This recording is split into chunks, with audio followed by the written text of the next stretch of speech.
The killer app for the Metaverse might actually be a killer. There's a rumor that Apple's iPhone 17 Air could ditch USB-C forever, going fully wireless. Broadcom cuts VMware's lowest-tier channel partners to focus on VMware Cloud Foundation. Shopify beats Canada Revenue Agency in court and gets $90,000 in legal costs. Welcome to Hashtag Trending. I'm your host, Jim Love. Let's get into it. Meta has found a way to breathe life into its struggling metaverse investments through an unlikely alliance with the Department of Defense, partnering with the same company founded by an executive it fired for his pro-Trump political views. The social media giant announced Thursday it will work with the defense contractor Anduril Industries to develop AI-powered virtual and augmented reality combat helmets for U.S. soldiers. The partnership could provide a crucial revenue stream for Meta's Reality Labs division, and Meta's invested about $70 billion since 2019, with little in the way of payback. The collaboration reunites Meta CEO Mark Zuckerberg with Palmer Luckey, the Oculus VR founder, who was pushed out of Meta in 2017 after donating $10,000 to an anti-Hillary Clinton political group. Luckey co-founded Anduril after his departure and now leads the defense technology startup. Luckey said in a statement, "I'm glad to be working with Meta once again. My mission has long been to turn warfighters into technomancers, and the products we are building with Meta do just that." The partnership comes as Zuckerberg has shifted Meta towards Republican-friendly policies under Trump's second presidency, including ending fact-checking programs and diversity initiatives while donating $1 million to Trump's inauguration. The Meta-Anduril deal reflects a dramatic transformation in Silicon Valley's relationship with military contracts. Google employees famously held walkouts in 2018 and forced executives to abandon military projects. Today, defense applications are something companies want to shout from the rooftops, as one analyst noted. The shift highlights a cultural change where developing technology for war is no longer considered taboo among tech workers. Companies argue that if U.S. firms don't develop military technology, foreign adversaries will gain advantages. The companies are developing something called Eagle Eye, a helmet system that combines artificial intelligence with augmented reality to give soldiers superhuman senses. The system will help soldiers detect drones flying miles away and identify hidden threats as part of the $22 billion Soldier-Borne Mission Command Program, originally awarded to Microsoft, but transferred to Anduril in February. For Meta, the defense partnership offers ROI for Reality Labs, which reported a $4.2 billion loss in the first quarter of 2025 alone. Consumer VR adoption remains limited despite massive investments in the Metaverse vision. And maybe the killer app for mixed reality is indeed a killer app, wrote tech analyst David Lee, noting the irony that Meta's consumer-focused technology might find its purpose in military applications. Meta and Anduril have jointly bid on an Army contract worth up to $100 million, potentially opening the door to billions in defense revenue that could justify the company's metaverse spending. The partnership represents a full-circle moment where Silicon Valley's military origins, developing chips for defense before branching into consumer products, are reversed, with consumer technology now flowing back to military applications. There's a rumor that suggests that Apple is considering making its upcoming iPhone 17 Air the first completely portless iPhone, eliminating even the recently adopted USB-C port in favor of wireless-only charging. While the company reportedly backed away from this radical design earlier, the speculation highlights Apple's potential wireless future. The rumored iPhone 17 Air, expected to debut in fall 2025, is said to be Apple's thinnest smartphone ever, at just 5.5 millimeters thick. Sources suggest the extreme thinness drove Apple to consider eliminating the USB-C port entirely, relying solely on MagSafe and QI2 wireless charging. Bloomberg's Mark Gurman reported that Apple ultimately decided against the port design, partly due to concerns about European Union regulations. However, EU officials have apparently since confirmed that a fully wireless device would actually be legal under current directives. The European Commission press officer Federica Macaulay clarified that if such radio equipment cannot be recharged via wired charging, it does not need to incorporate the harmonized wired charging solution. This regulatory clarity could pave the way for Apple to pursue portless designs in future models, especially as the company has made MagSafe technology compatible with the universal QI2 wireless standard. The rumored iPhone 17 Air would reportedly sacrifice significant features for thinness, including eliminating the SIM card slot, removing the second speaker, and reducing battery capacity. The device would sit between the entry-level and the premium models at an estimated $900 US price point. Industry analysts remain skeptical about consumer readiness for wireless-only devices, citing concerns about charging speed, travel compatibility, and data transfer limitations. However, Apple has historically driven adoption of controversial design changes, from removing headphone jacks to eliminating physical keyboards.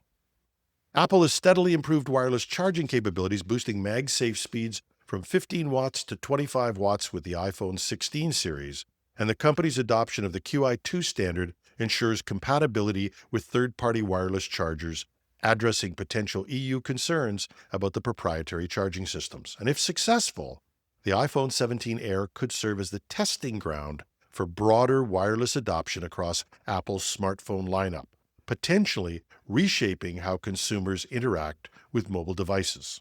We've been hearing rumors of a big change in the fall, but all information in this story consists of unconfirmed rumors and should be treated as speculation until officially announced by Apple.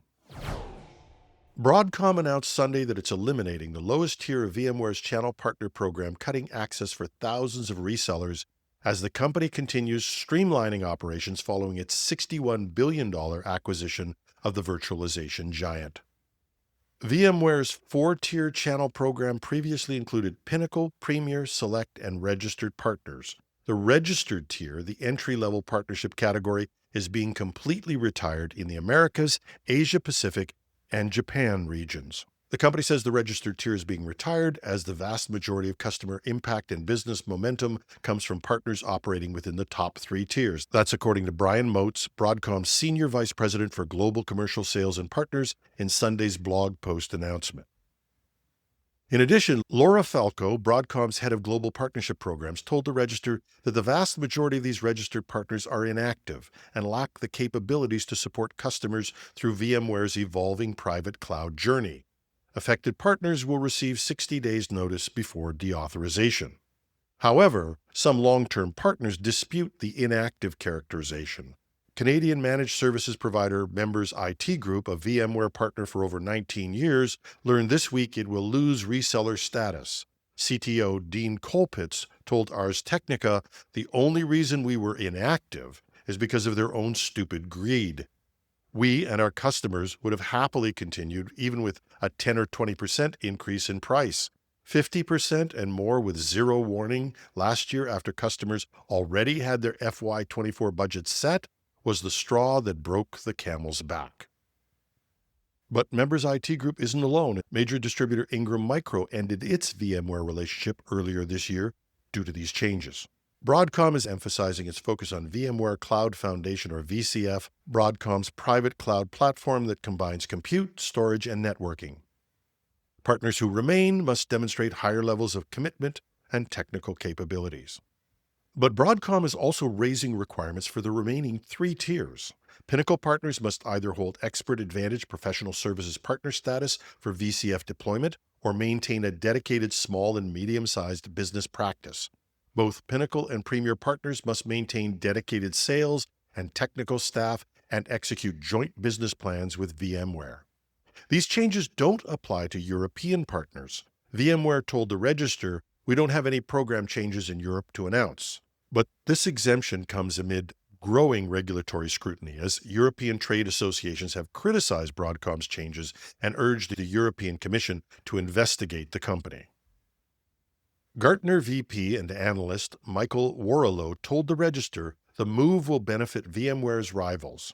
Broadcom seems intent on destroying what was one of the most successful partner ecosystems in the industry, he said. These partners will rush into the waiting hands of Microsoft and Nutanix and AWS.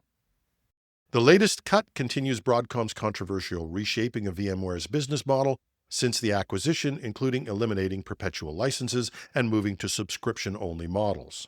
Now, some have speculated that Broadcom realizes They have a finite amount of time to recover their investment before new technologies or changes in the industry will change the virtualization landscape.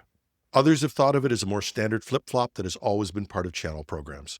We start with enthusiastic expansion, and then we realize we've got too many partners, and it's followed by shrinkages and focus.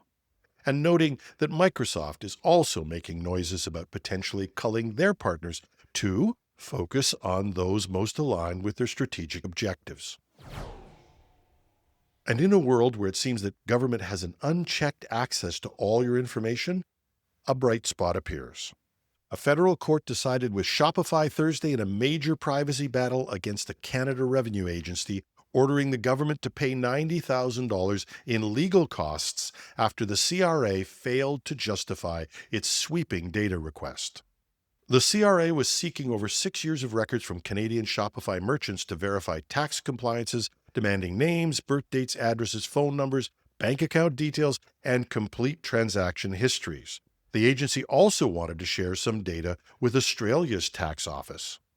And Judge Guy Rigimbold rejected the request, ruling that CRA had failed to define an identifiable group of individuals whose data it wanted. He said courts won't entertain requests for information on unnamed parties that are unintelligible, incoherent, or otherwise beyond its understanding. Shopify's CEO Toby Lutka called the CRA's behavior blatant overreach on social media, and the company argued that the merchant group was overly broad and inconsistently defined when it fought the 2023 case. The ruling now protects merchant privacy while setting a precedent requiring tax agencies to precisely define their data requests. The CRA says it's analyzing the decision, but hasn't indicated whether it will appeal. Judge Rigimbold ordered the CRA to pay $45,000 in legal costs for each of the two related cases, totaling $90,000. And that's our show for today. Love to hear your comments. You can write to me at editorial@technewsday.ca or find me on LinkedIn, or if you're watching this on YouTube, just leave a comment under the video. And if you can, go to buymeacoffee.com/techpodcast. That's buymeacoffee.com/techpodcast. And for the price of a cup of coffee and a donut once a month, you help us pay our bills. I'm your host, Jim Love. Whether you're buying me a coffee or enjoying your own, have a wonderful Wednesday.